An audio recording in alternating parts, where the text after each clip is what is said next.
a dream under the first cold gleam of day.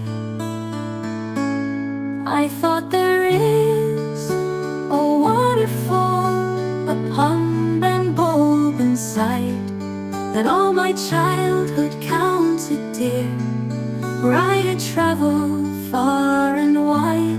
I could not find a thing so dear. My memories had magnified so many times childish delight.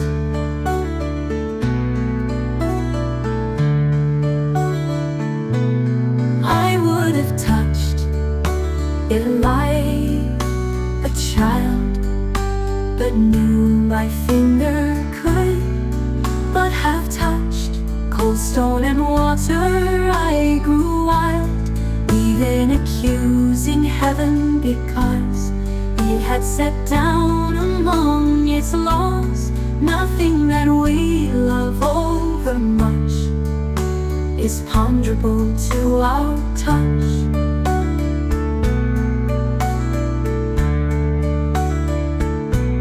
I would have, towards break of day, the cold-blown spray in my nostril, but she that beside me lay had watched in bitter sleep the marvelous stag of Arthur, that lofty white stag leap from mountain steep to steep.